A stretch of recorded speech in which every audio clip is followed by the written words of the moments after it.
তুই না আমার বেস্ট ফ্রেন্ড, তাহলে এমন জঘন্য কাজ করতে তোর একটুও বুক কেঁপে উঠল না? বল।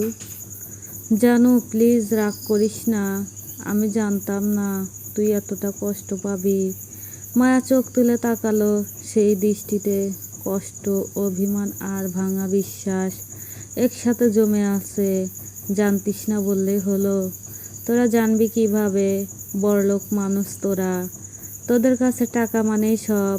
টাকা দিয়ে সব কিনে নিতে পারিস। তাহলে এবার আমার সম্মানটা আমাকে ফিরিয়ে দে। দিতে যখন পারবি না, তখন নিজের ভাইকে কেন এমনটা করতে বললি?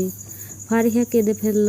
কিছু বলার আগেই ফায়াজ কঠিন গলায় বলে উঠল, জাস্ট শাট আপ মায়া।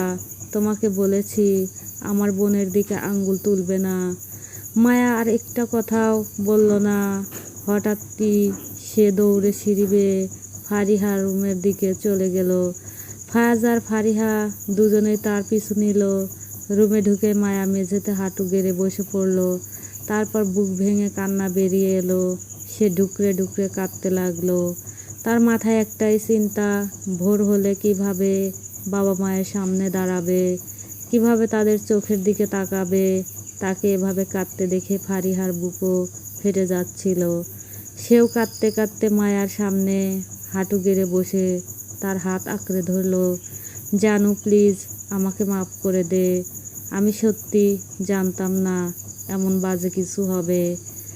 জানলে কখনোই ভাইয়াকে করতে দিতাম না। মায়া হঠাৎ ফারিহাকে জড়িয়ে ধরল। দুজনেই কাঁদছে। আই অ্যাম সরি ফারু, আমিও তোকে কষ্ট দিতে চাইনি। কিন্তু তুই বল, একটা মেয়ের শেষ সম্বলটুকু হারিয়ে গেলে তার কি থাকে? মানুষ বন্ধ রুমে কী হয়েছে সেটা দেখবে না, সবাই শুধু খারাপটাই ভাববে। তুই জানতিস আমার বিয়ে ঠিক হয়ে গেছে, আর আমি আমার আম্মুর কথা ফেলতে পারি না। এখন আম্মু হয়তো আমার মুখও দেখতে চাইবে না। তুই বল, আমি কিভাবে আম্মু আব্বুকে কষ্ট দিয়ে সুখে থাকবো? ফারিহা স্তব্ধ হয়ে গেল। তার কাছে কোনো উত্তর নেই। দরজার কাছে দাঁড়িয়ে থাকা ফায়াজও প্রথমবারের মতো চুপ হয়ে গেল।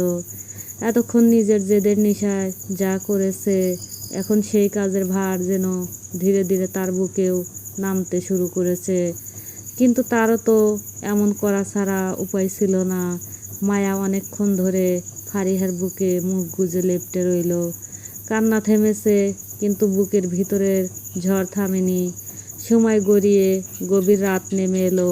ফারিহা অনেক বুঝিয়ে আদর করে মায়াকে দুলুকমা ভাত খাইয়ে দিল।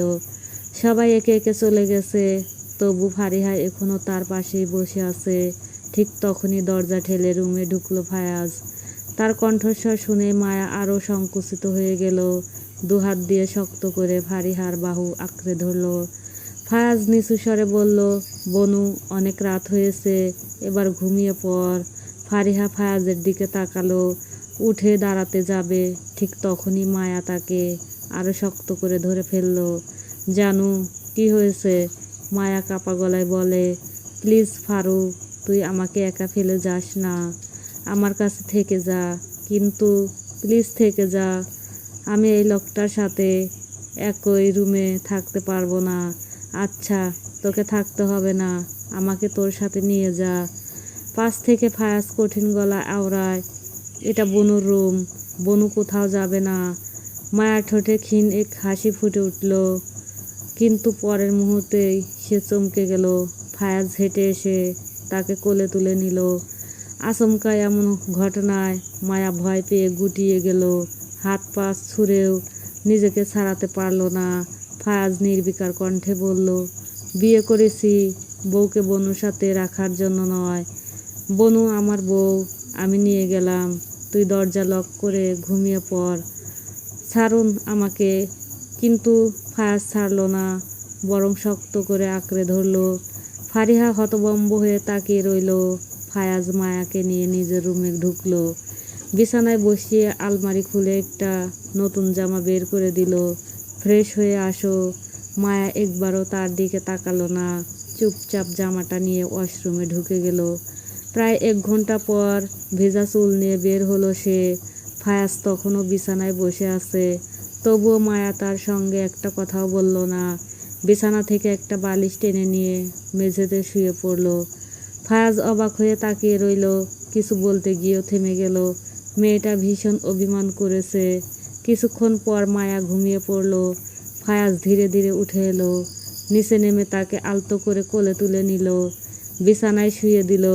তারপর নিজেও পাশে শুয়ে তাকে নিজের বুকে টেনে নিল। মায়ার কপালে একটা চুমু এঁকে খুব আস্তে ফিস ফিস করলো, বনুর জানু, তুমি কিন্তু অভিমান করলে আরও কিউট লাগে। নেহাত কষ্ট পাবে, তাই দুদিনের জন্য ছাড় দিলাম। ফায়াজ মোটেও ভালো মানুষ নয়। তারপর সেও মায়াকে জড়িয়ে ঘুমের দেশে তলিয়ে গেল। রাত প্রায় 2টো। ফারিহা বেলকনির গ্রিল ঘেঁষে আকাশের দিকে তাকিয়ে দাঁড়িয়ে আছে। চারদিক থেকে শো শো বাতাস এসে তার গা ছুঁয়ে যাচ্ছে, অবাধ্য চুলগুলো এলোমেলো করে দিচ্ছে। এতে তার বিরক্ত লাগলেও চুল বাঁধার ইচ্ছে হচ্ছে না। মনটা আজ ভীষণ ভারী। কেন যে তার সাথে সবসময় এমন হয় সে নিজেও জানে না। বছর কয়েক হলো নিজের মায়ের কাছেই সবচেয়ে বেশি দূরত্ব পেয়েছে সে। আগে মা এমন ছিলেন না, কত আদর করতেন, নিজের হাতে খাইয়ে দিতেন, সামান্য কষ্ট হলেও বুকের মাঝে আগলে রাখতেন। অথচ গত 3 বছর ধরে সব কিছু বদলে গেছে। এখন প্রয়োজন ছাড়া কথা বলেন না, বললেও চোখে মুখে বিরক্তির ছাপ স্পষ্ট থাকে। কতবার জানতে চেয়েছে, কিন্তু কোনো উত্তর মেলেনি। তবুও ফারিহা ভেঙে পড়ে না, কারণ তার পাশে আছে এক মানুষ, তার ভাই ফায়াজ।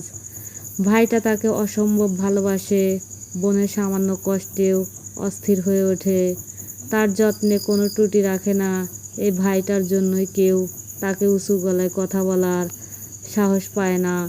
ফারিহা দীর্ঘশ্বাস ফেলল, বুকের জমে থাকা বিষণ্ণতা যেন বাতাসে মিশিয়ে দিল।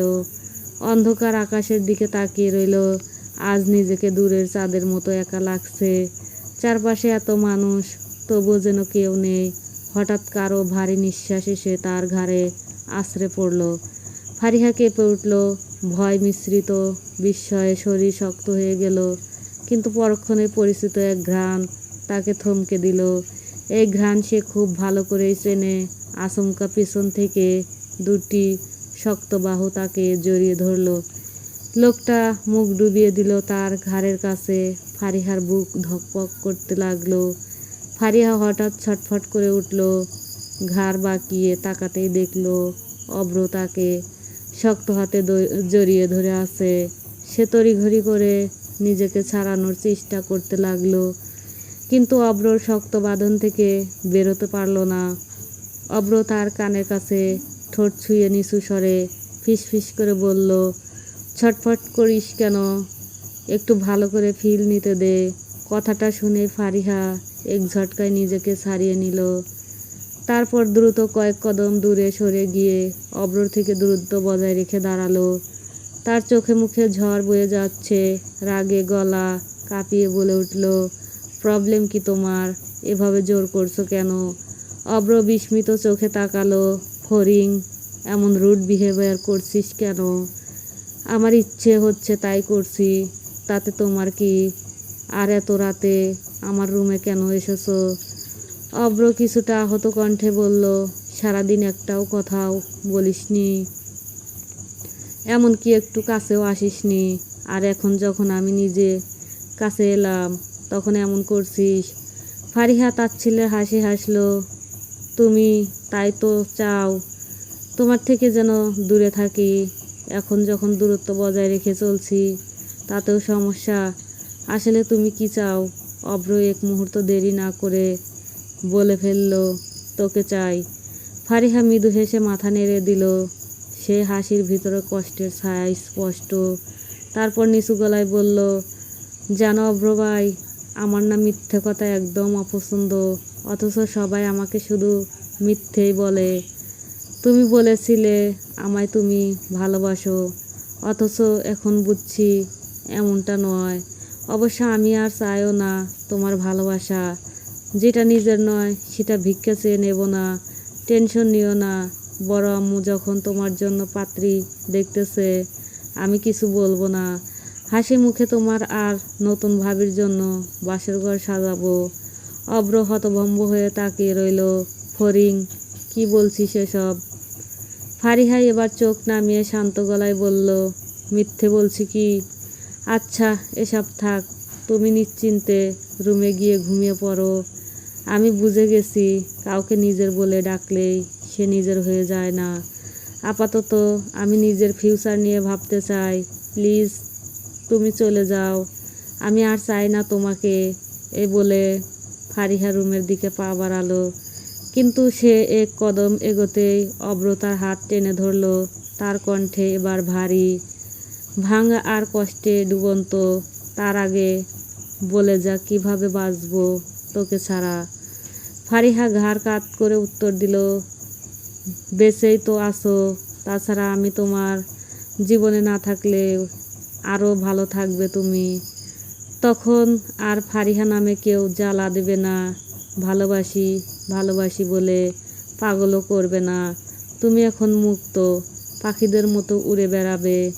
তাই প্লিজ এবার নিজের রুমে যাও। আমি চাই না সবাই আমাদের একসাথে দেখে ভুল বুঝুক। অব্রর চোখের দৃষ্টি মুহূর্তেই নিস্তেজ হয়ে গেল। সে নিচু স্বরে বলল, ফড়িং, আই অ্যাম সরি। আমার ভুল হয়ে থাকলে মাফ করে দে। তবু আমাকে এভাবে দূরে ঠেলে দিস না প্লিজ, জান। ফারিহা চোখ ফিরিয়ে নিল। তুমি যাবে নাকি আমি নিজেই চলে যাব? অব্র কিছুক্ষণ স্থির দাঁড়িয়ে রইল, যেন আরও কিছু বলতে চেয়েও পারল না। তারপর ধীরে ধীরে মাথা নত করল। আচ্ছা যাচ্ছি আমি, তবে তোকে আমি কখনো ছাড়ব না। তুই চাইলেও আমার, না চাইলেও আমার। অনিচ্ছা সত্ত্বেও সে ফারিহার রুমের জানালা টপকে নিজের রুমে ফিরে এলো। অব্র যেতে ফারিহা দ্রুত এগিয়ে গিয়ে জানালাটা বন্ধ করে দিল। শব্দ করে কপাট লাগতেই যেন বুকের ভিতরটাও বন্ধ হয়ে গেল। সে দেওয়ালে হেলান দিয়ে দাঁড়িয়ে রইল। বুকটা হাহাকার করছে, নিঃশ্বাস নিতে কষ্ট হচ্ছে। তবুও এবার আর ভাঙবে না সে। অনেক হয়েছে। যে মানুষটা তার নয় তাকে আর নিজের বলে ভাববে না। যে ভালোবাসা শুধু কষ্ট দেয় তার পিছনে আর ছুটবে না। চোখ বেয়ে নীরব অশ্রু গড়িয়ে পড়ল। চলবে।